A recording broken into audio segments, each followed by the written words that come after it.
Life is risky. Life is so risky that no one comes out alive. Don't take it too seriously. Don't take life too seriously. And I know it's a lot easier said than done, but if you truly cannot get other people's opinions out of your head, understand this. In 200 years, every single person that you know, every thought, every idea, every opinion about you will be dead, will be 6 feet under. Everybody has 2 lives. And the second one starts when you realize that you only have one. You will never stay up at night staring at the ceiling, losing sleep over the failures. That'll keep you up, the eats your soul, that eats you from the inside out, is the what if. That opportunity, it slipped away, it's gone forever. That time, that moment in time is gone, and I didn't embark on it, and now I have to sit here forever.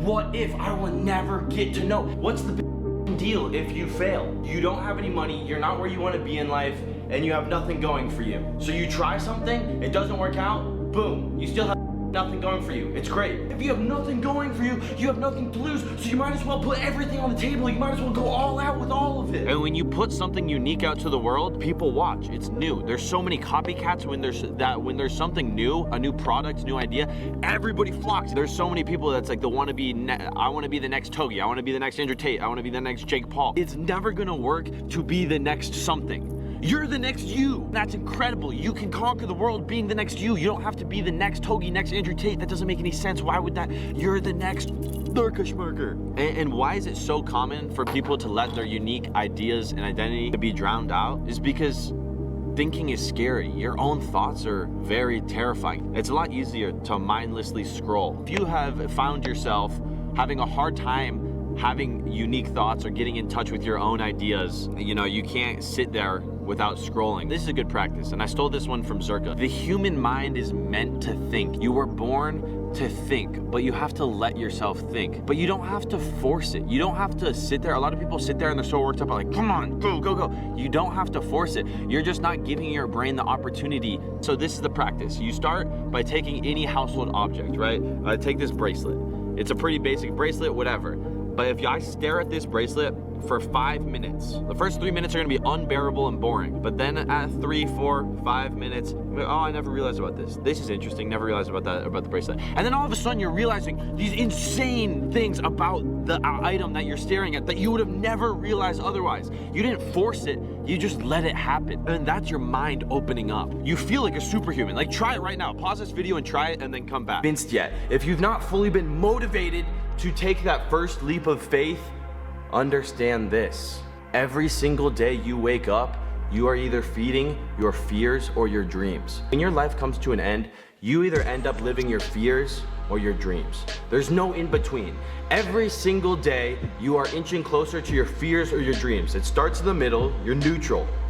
And slowly you're working towards your fears or your dreams. And at the end, it's either fears or dreams. And 95% of people end up living their fears. What it means to live your fears is to never reach the potential that you were supposed to fill, to never become what you know you should have. That's your fears. And your dreams are whatever your dreams, everything you ever wished of. Those are your dreams, whatever they might be. And the only determining factor where you end up is what you feed more. On a consistent day-to-day basis, are you consistently yurting or schmurting? Usually you pay with more than you were willing to pay. The real magic, the most spectacular things happen when you sacrifice something and you might get nothing in return. When you have a job, like we said, you work 5 hours, you get 5 hours pay. But when you put in work to start a business, to start your fitness channel, whatever it might be, you might get nothing in return for that endeavor, and most likely you will get nothing in return. But that's when the magic happens. When you embark on something that's you, where you're the boss of you, it's not someone else's project, it's your project. So you're taking the loss. The reason you go to work and you work 5 hours and you get 5 hours of whatever pay guaranteed in return is because the boss is taking the risk. But when you become your own boss and you embark on your that you love, you are now taking on all the risk, all the failure. But the star is the limit. You can make an unlimited amount of money when you are the boss. You might get nothing in return for years to reach that point, but that's part of the game. And you know this. That's the thing, is these things I'm saying, you guys know this deep down. You have to fail. You will not get anything in return for years. But people still are not willing to put in those years, even though you see the light at the end of the tunnel. You see what it's gonna take to go through the tunnel, but people don't go after it for whatever reason. I don't understand it. Purpose and fulfillment are much deeper needs. Humans naturally are wired for more than just survival. Once our basic needs are met, what we crave is direction and meaning. Purpose gives you a reason to wake up every morning. Fulfillment is the feeling that your life actually matters and that you're doing something beyond just existing. It maybe doesn't sound like it now while you look down at your phone and only see you have a couple $100s in your bank account. It may feel like in the future that when you have 10 million, life may feel different and you may not think that you have any sort of purpose or meaning. But without being able to feel fulfilled off of doing genuine things that improve you overall as a person, it's hard to feel happy and content with life as a whole. Without these, even if anything looks good on the outside, success, lifestyle, money, inside there's still emptiness. Soak it all in. Just smell the grass sometimes.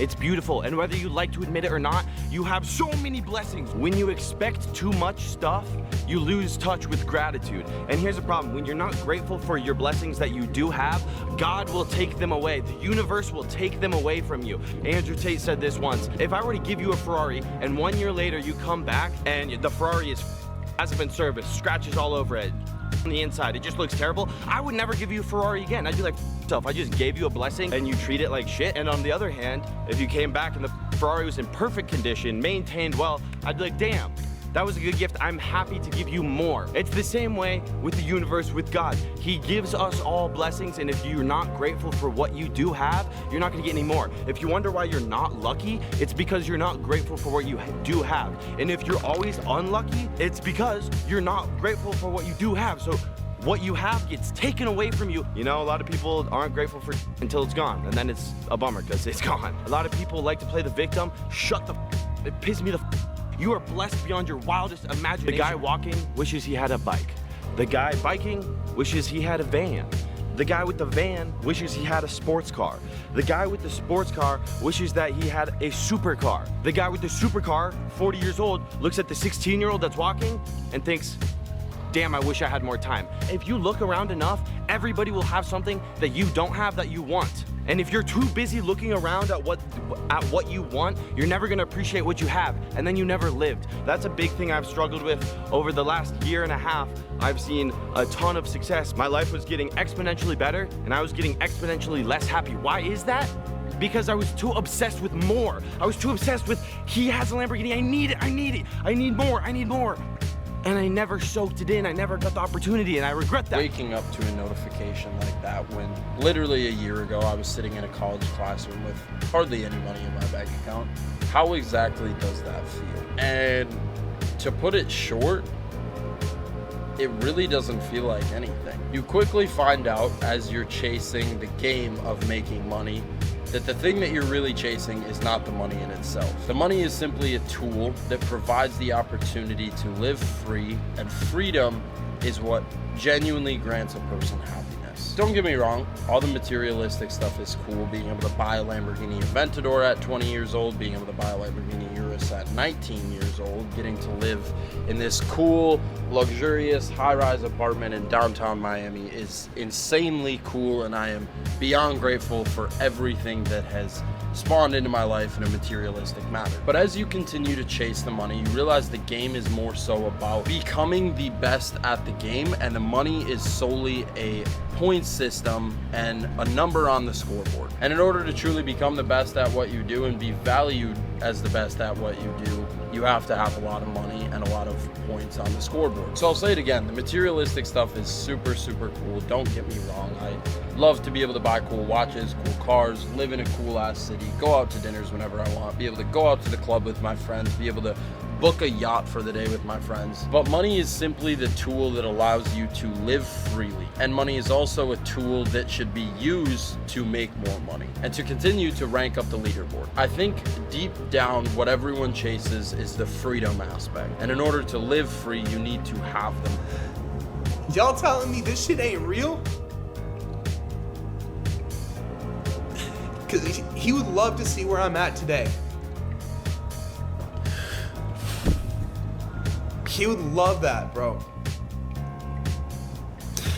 And he would love even more. He would love even more.